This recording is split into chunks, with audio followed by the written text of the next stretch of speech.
राहुल, ये क्या बदतमीजी है? हाथ छोड़ो हमारा। शादीशुदा मर्द का हाथ पकड़ने से अच्छा है हमारा हाथ थाम लो। वैसे भी हमारी आधी शादी तो हो चुकी है, बस फेरे लेना बाकी है।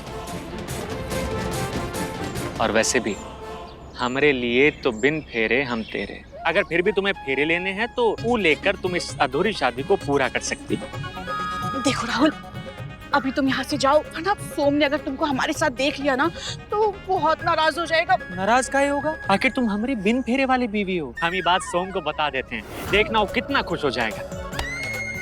अगर राहुल ने सोम को हमारी और अपनी हाफ मैरिज के बारे में बता दिया तो सोम तो हमसे फुल दूरी बना लेगा। नहीं नहीं राहुल, देखो अभी सोम को कुछ मत कहो। अभी अभी उनकी मम्मी का स्वर्गवास हुआ है ना, तो उन्हें अच्छा नहीं लगेगा। ठीक है, वैसे भी शादी करने के लिए हम तुम्हारे लिए इतना दिन रुके हैं तो थोड़े दिन और सही। थैंक्स राहुल। अच्छा, वैसे तुम्हारे हाफ हस्बैंड होने के नाते एक बात हम तुमसे साफ साफ कह देना चाहते हैं कि हमें बिल्कुल पसंद नहीं कि तुम हमारे अलावा किसी और के साथ घूमो फिरो। किसी और के साथ मतलब?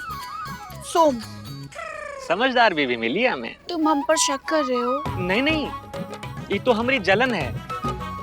अब हाफ हस्बैंड होने के नाते इतनी जलन तो हो ही सकती है, आखिर हम भी इंसान हैं। और सोम जी हमारे दोस्त हैं। अब क्या एक दोस्त को दूसरे दोस्त की जरूरत के समय हेल्प नहीं करनी चाहिए?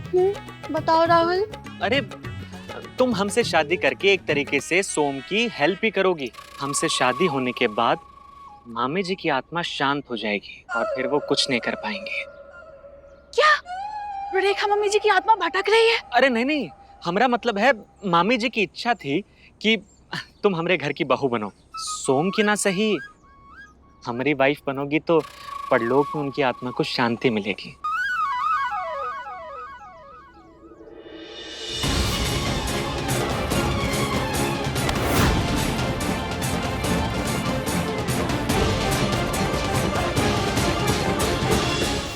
अरे राहुल, तुम यहाँ क्या कर रहे हो? सोम भैया, वो नानी को आपसे कुछ काम था तो आपका फोन नहीं लग रहा था तो हम आपको बताने के लिए चले आए।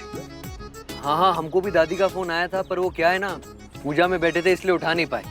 चलो फिर ट्विंकल जी आइए, हम आपको घर छोड़ देते हैं। वो सोम जी, हम सोच रहे थे कि थोड़ी देर और यहाँ रुकते हैं ना, बहुत शांति है यहाँ पे और मम्मी जी की आत्मा को अच्छा भी लगेगा। ये भी ठीक है। राहुल, तुम भी क्यों नहीं रुक जाते ट्विंकल जी की सुरक्षा के लिए? हाँ, हम घर जाके देखते हैं दादी को हमसे क्या काम है। तो हम भी चलते हैं ना। अरे अभी तो आपने बोला कि आपको यहाँ रुकने का मन है। हमें क्या पता था कि तुम हमें इस जेब के साथ छोड़ के चल दोगे। वो हमें कुछ काम याद आ गया। तो हम आपको घर छोड़ देते हैं। हाँ, ये भी ठीक है। राहुल आपको छोड़ देगा, हम सीधा घर निकलते हैं। जाओ जाओ सोम भैया, आप आराम से जाओ। हाँ चलें ट्विंकल? चल।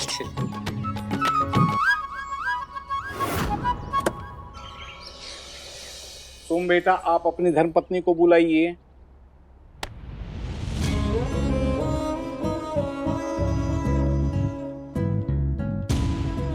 महादेव पंडित जी। सदा सुहागन रहो। अच्छा बेटा, महाभोज का भोजन किसने तैयार किए हैं? ये सब गौरा मालकिन ने की है। बढ़िया है। अच्छा बेटा, रेखा जी के पसंद का कुछ बनाई हो का? जी पंडित जी, सब सासू माँ की पसंद का ही है। हम बुआ जी और दादी जी से पूछकर सब सासू माँ की पसंद का ही बनाए हैं। वैसे भी गौरा मालकिन पंडित जी की बेटी है ना, ये सब रस्म उनको आता है। उत्तम, अति उत्तम। महाभोज में दिवंगत के पसंद का ही भोजन बनना चाहिए। जी। एक काम करो बेटा, एक पत्तल में थोड़ा थोड़ा सारा भोजन लाओ। जी पंडित जी।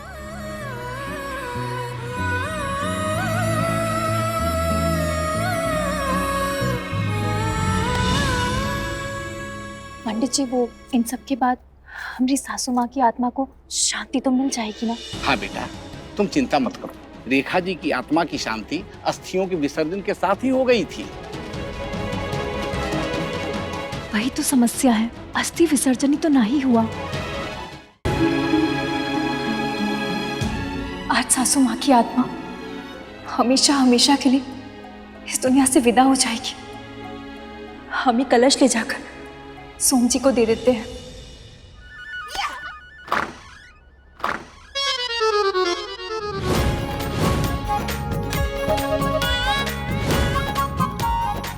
हाय राम, एक और कलश। हमारी नकली अस्थियां।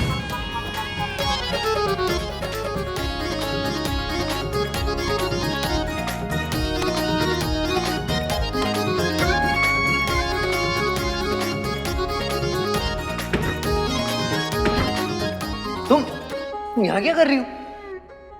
जल्दी हमको मम्मी का अस्थि कलश दो। जी वो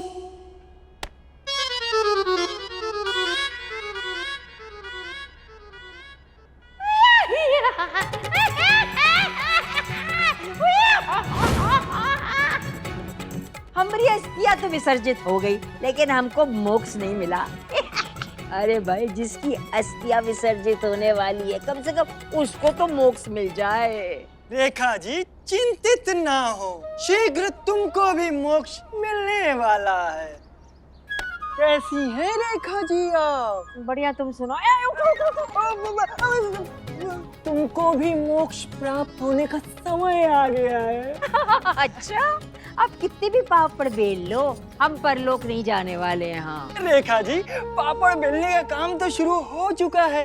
जितनी जल्दी आपकी शक्तियाँ घटेंगी और उतनी जल्दी हम आपको इस पृथ्वी से घटा देंगे, यानी अपने साथ परलोक ले चलेंगे। ये हुई ना बात? लेकिन हमारी अस्थियों का विसर्जन तो हुआ ही नहीं।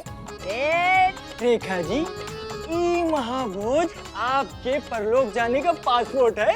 क्यों मदन लाल? सही कहा चमन लाल। तुम्हारे घर वाले तुम्हारी आत्मा की शांति के लिए जितना पूजा पाठ करेंगे, तुम उतनी ही कमजोर होती जाओगी।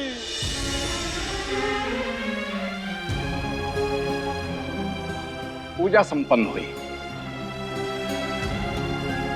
सोम बेटा, अब इस पत्तल का भोजन घर के बाहर ऐसी जगह पे रख कर आओ जहाँ पर कौवे आसानी से पत्तल का सारा भोजन खा सके, क्योंकि कौवे के खाया भोजन मृत आत्मा को लगता है और वो आत्मा सदा के लिए इस दुनिया से विदा हो जाती है। सोम बेटा, अब साथ में अपने पत्नी को भी ले जाओ।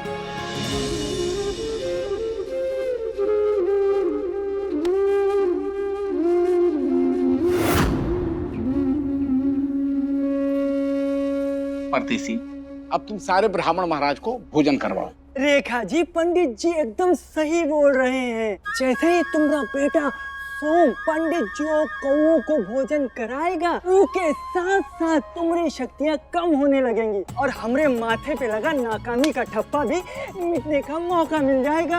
मदन लाल जी चमन लाल, हमरे परलोक जाने का समय आ गया है। तैयारी करो रेखा जी के साथ। हम तैयार हैं चमन लाल।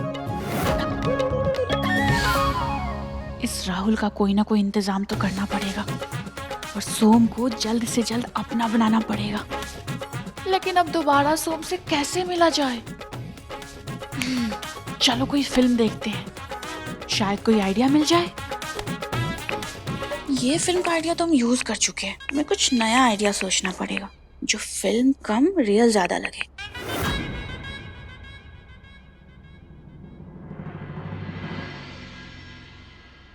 Thank you Gaura. हाँ, डर का ही रही हो? हम थैंक यू कह रहे हैं तुमको। काहे? महाभोज में हमारी मम्मी के पसंद का भोजन बनाने के लिए। सोम जी, इसमें थैंक यू कहने का कोनो जरूरत नहीं है। हम जो भी किए सासू माँ की आत्मा की शांति के लिए किए, एक बहू का फर्ज समझ कर किए।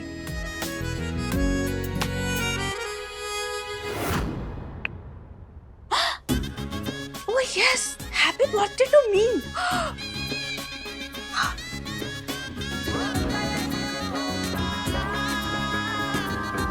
सोम जी रुकिए, वो हमें बाबूजी कहते हैं कि थाली तभी नीचे रखते हैं जब कौओं के लिए रखते हैं।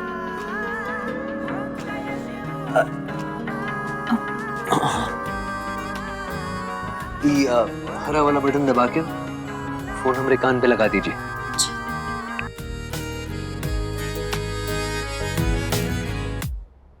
हेलो। हेलो सोम जी, आपको पता है आज क्या है? आज गुरुवार है। अरे वो तो हर वीक आता है। कुछ खास क्या है? खास बस यही है कि मम्मी की आत्मा की शांति के लिए हम लोग महाभोज करवा रहे हैं। महाभोज? अरे ये तो बहुत अच्छी बात है। अच्छा, हम ये कह रहे थे कि आज हमारा जन्मदिन है। ये बात तुम हमको पहले का ही नहीं बताई। हमें भी तो अभी पता चला है। क्या मतलब? अरे वो एक्चुअली हम तो भूल ही गए थे, मम्मी ने याद दिलाया तो हमें याद आया कि आज हमारा जन्मदिन है। वो जन्मदिन की बहुत बहुत शुभकामनाएं आपको। Thank you. हम जरा व्यस्त हैं, हम करें आपको थोड़ी देर में। अच्छा सोम जी, एक मिनट। एक्चुअली हम चाहते थे कि हम अपना बर्थडे केक आपके साथ काटे, वरना हम तो बर्थडे मनाते ही नहीं है। ठीक है, हम शाम को आके मिलते हैं आपसे। Bye bye.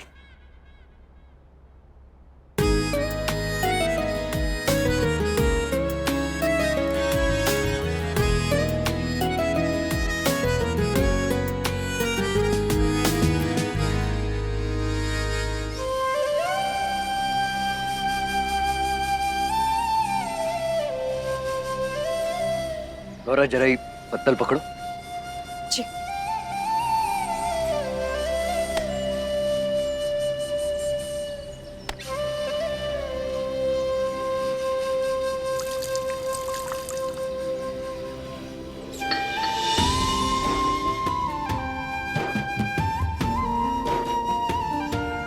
सोम जी, अब हमें यहाँ से चलना चाहिए। अरे नहीं, अभी कौवे को तो आने दो।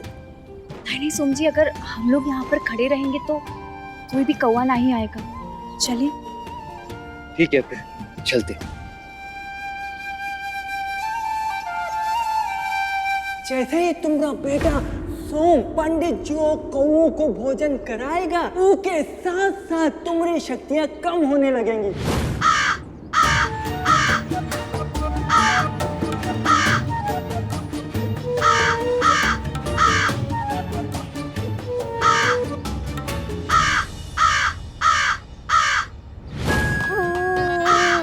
हर हाल ना इस कौवे और ये पंडितों को भोज करने से रोकना पड़ेगा, लेकिन कैसे कैसे? हाँ, धक्का मारते हैं। धक्का मारेंगे तो भी तो खा लेंगे ना। क्या करे क्या करे क्या करे क्या करे?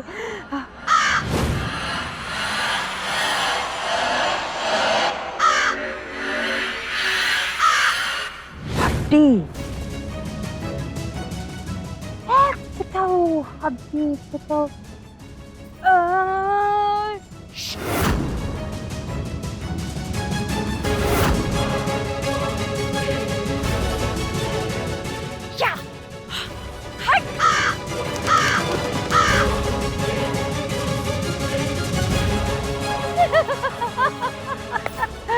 अब महाभोज में होगा महाकांड।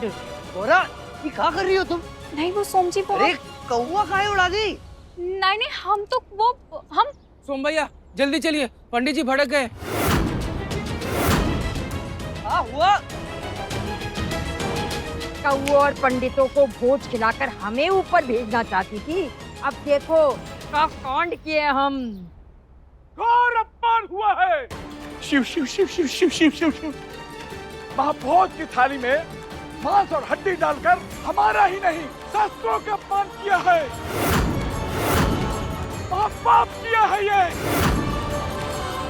लेकिन ई खाने में मांस हड्डी डाली किसने? हाँ पंडित जी, भोजन तो हमारे पतोह ने ही बनाया। वो ये सब काहे करेगी? काहे करेगी, काहे नहीं करेगी, इससे हमको कोई मतलब नहीं। इस महाभोज में पाप हुआ है, हमारा धर्म भ्रष्ट हुआ है।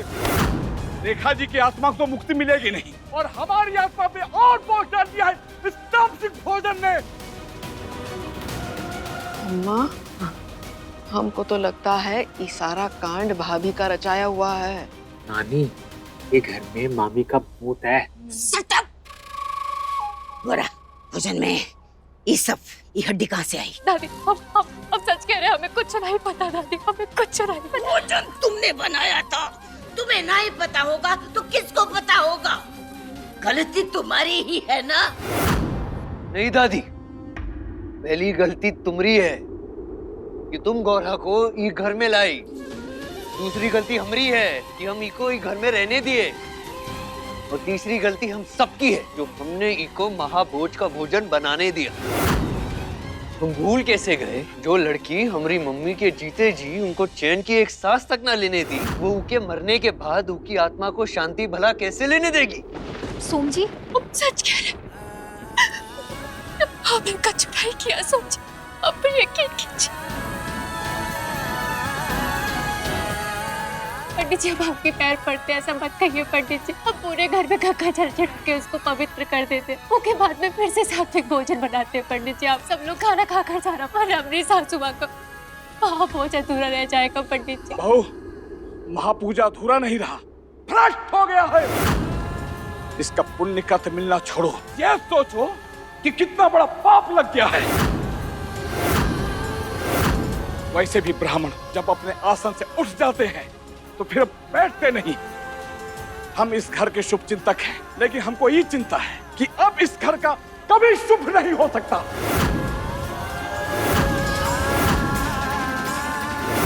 चलिए हम सब गंगा स्नान करते हैं, फिर विचार करते हैं इस पाप का प्रायश्चित कैसे करना है। पंडित जी ऐसे कैसे जा सकते हैं आप? अरे रुको पंडित जी, पंडित जी रुक। पंडित जी, मिल गई तुम्हारे कलेजे को ठंडक। जैसा तुम चाहती थी बिल्कुल वैसा हुआ। खुश।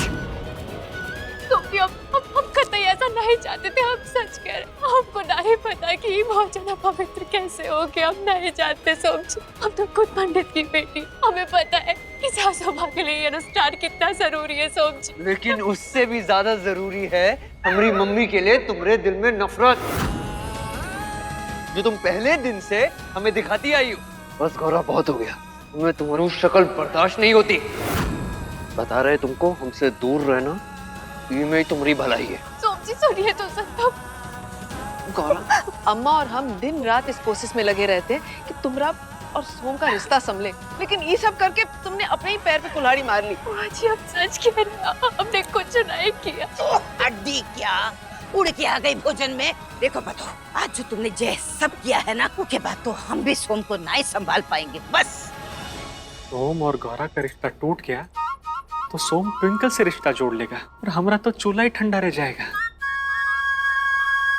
भाभी, आप काहे की ये सब? आपको पता है इस सब करने से अब कितने रिश्ते टूट जाएंगे। राहुल भैया, अपनी बात का यकीन कीजिए, हमने कुछ नहीं किया। भाभी, हमरे यकीन करने ना करने से क्या होगा? ये यकीन तो आपको सोम भैया को दिलाना चाहिए। कहाँ जा रही हो आप? सोम जी से बात करने के लिए। अम्मा चलो, सोम ने गौरा का खून कर दिया तो गौरा की भी आत्मा भटकती रहेगी इस घर में। चलो। तुमको समझ नहीं आता, ये मम्मी की भाभी लड़की की हमारी मम्मी से क्या दुश्मनी है जो उनके मरने के बाद भी खत्म नहीं होती। तुम क्या चाहती हो? तो पूरी बात तो सुन लीजिए एक बार। ना पूरी, ना आधी, ना थोड़ी, ना ज्यादा। हमको तुम्हारी एक भी बात नहीं सुननी।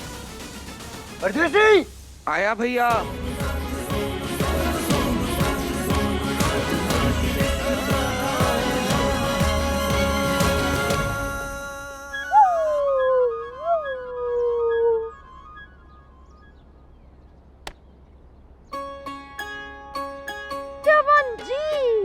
आप अभी यही है, आपका दूसरा वाला कहाँ है? अभी तक आप उड़े नहीं।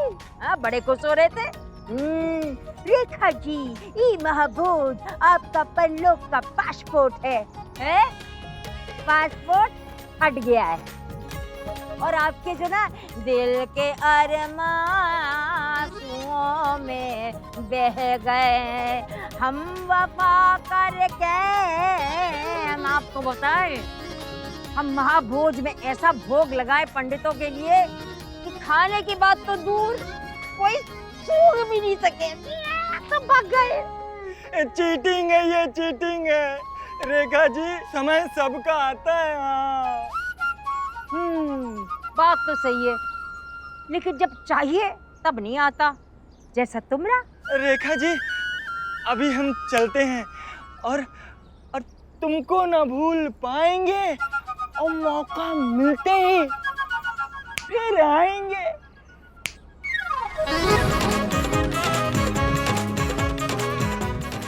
चमन लाल सही है, तुम मौके बनाओ और हम तुमको बनाएंगे हमेशा।